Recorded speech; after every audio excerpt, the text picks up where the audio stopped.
Venezuela is situated on the northern coast of South America, and it borders Brazil, Colombia, and Guyana by land, and Trinidad and Tobago by sea. Venezuela's official name is Bolivarian Republic of Venezuela. The capital is Caracas. The population's around 33 million. Most live on the northern and western highlands along the Andes around the capital. The area is around 354,000 square miles, which is about 2 times the size of California. The major mountain ranges are the Pico Bolivar, which is the highest mountain in Venezuela. The major rivers are the Rio Negro and the Orinoco River. The top two exports are crude petroleum and refined petroleum, and the top two imports are refined petroleum and corn. Peru is located in the western and central part of South America. Its territory borders Ecuador and Colombia to the north, Brazil and Bolivia to the east, and Chile to the north. Peru's official name is Republic of Peru. The capital is Lima. The population's around 31 million, with 1/3 of the population residing along the desert coastal belt by the capital, and the Andean highlands or Sierra contains roughly half of the population. The area is a little under 500,000 square miles. The major mountain ranges is the Andes. The major rivers are the Amazon and the Madre de Dios. The top two exports are copper ore and gold, and the top two imports are refined petroleum and cars. Colombia is located on the northwestern corner of South America, and it borders Brazil, Ecuador, Peru, Venezuela, and it's by Central America and the country of Panama. The official name of Colombia is the Republic of Colombia. The capital is Bogota. The population's around 48 million. The area is around 440,000 square miles.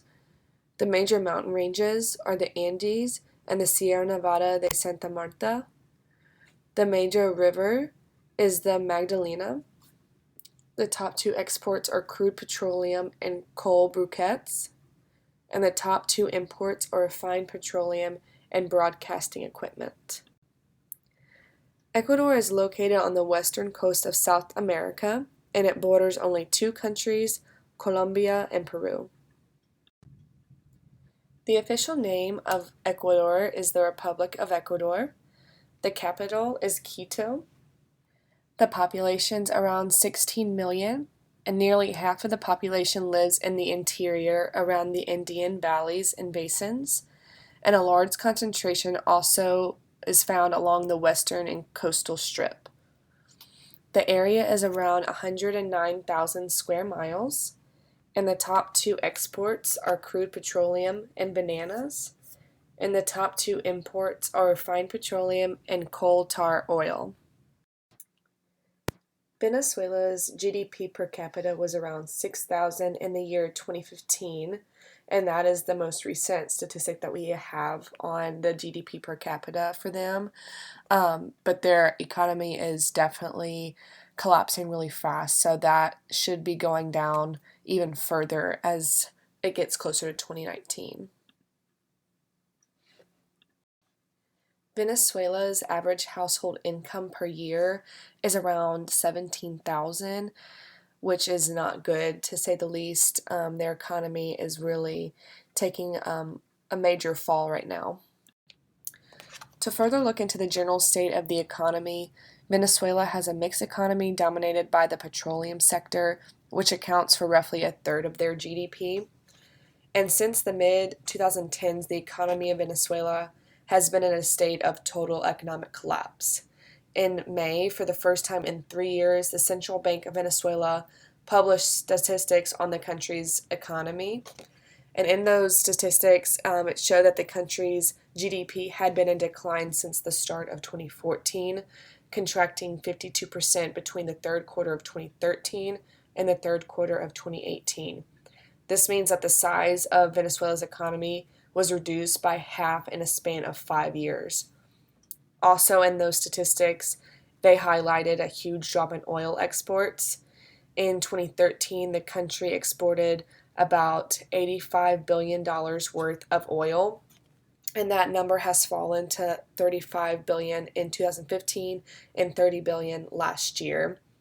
And the significance of these aspects for marketing is that their economy is not one that is appealing for any country at the moment.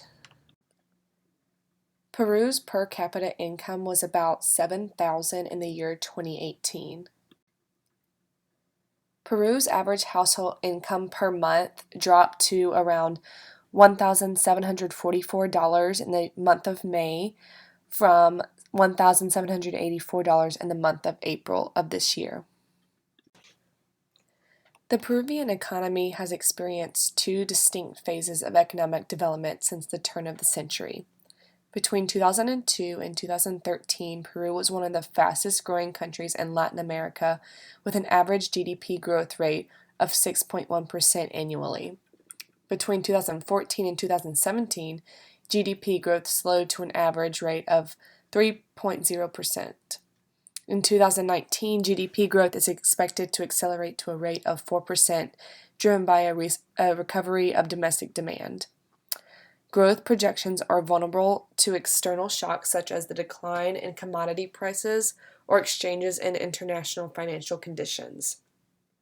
The significance of these aspects for marketing is that their economy is pretty steady at the moment and is expected to increase this year, which is going to be very appealing to other countries around the world.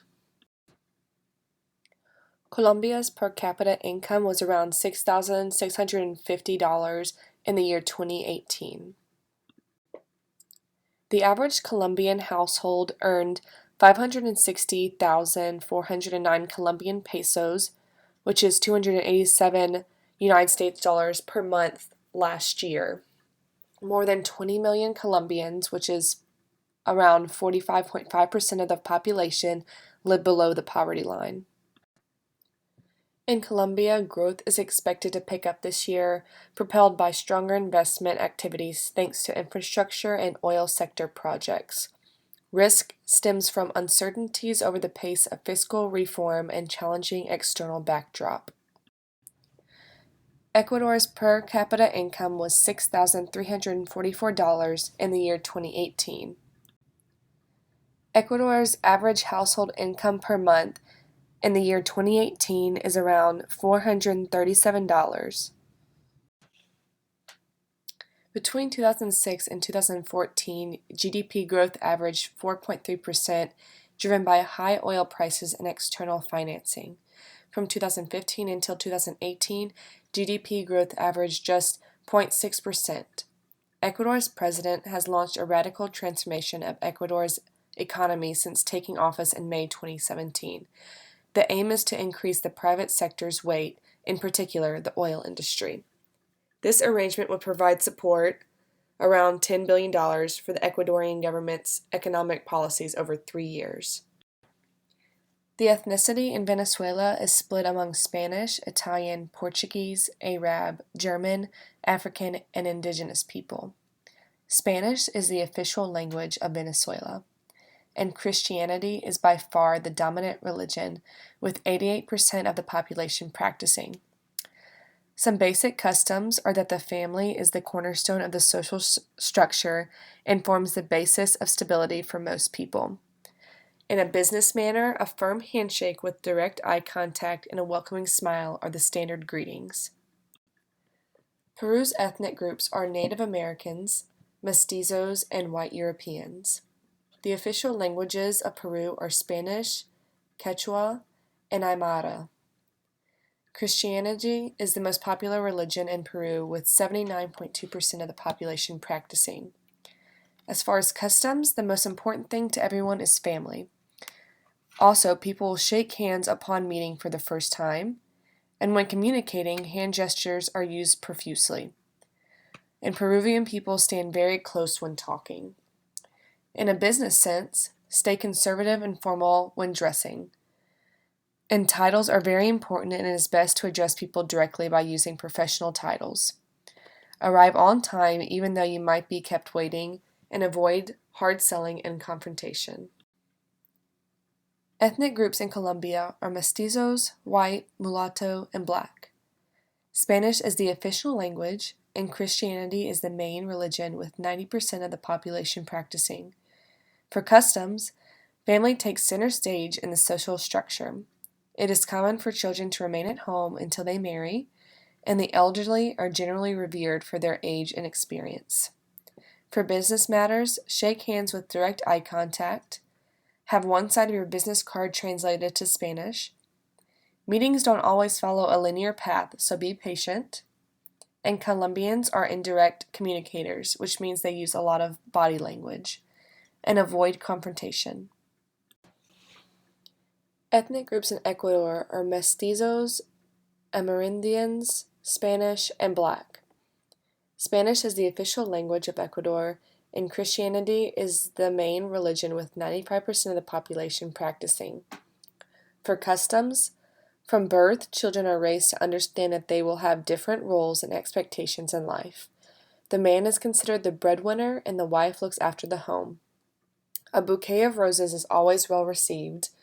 Never arrive on time when invited to a home. Arrive around 30 minutes late. For business endeavors, Ecuadorians are more formal than other cultures. Handshakes are usually not very firm, and they ask a lot of questions and avoid confrontation. The government type in Venezuela is a federal republic with 5 branches of government. The climate is that the U.S. government continues to tighten the screws on Nicolas Maduro's regime in Venezuela. Laws and regulations. Venezuelan legal system is based on written codes. The Venezuelan Constitution grants the national government the right to own certain industries which are considered strategic. Regulations and tariffs. Some exports to Venezuela, such as medical devices, cosmetics, or drugs, require approval in advance.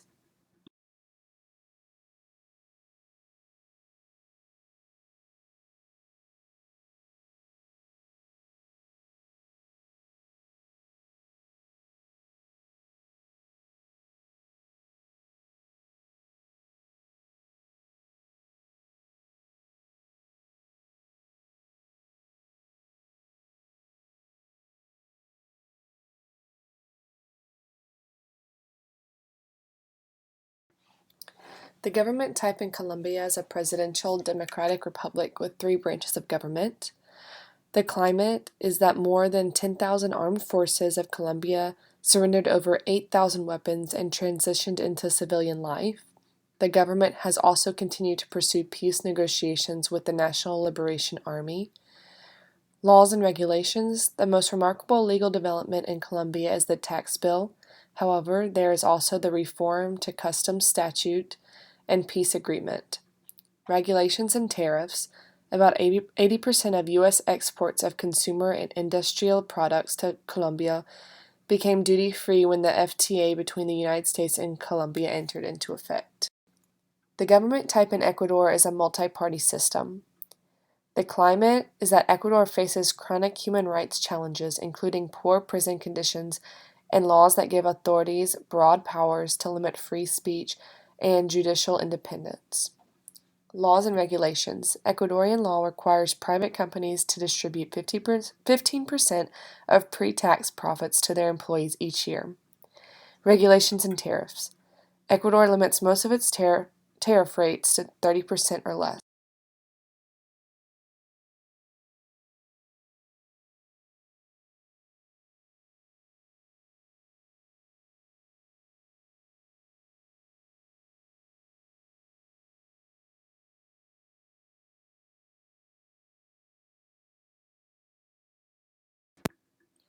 Venezuela has the distinction of having the most paved highways of any country in Latin America.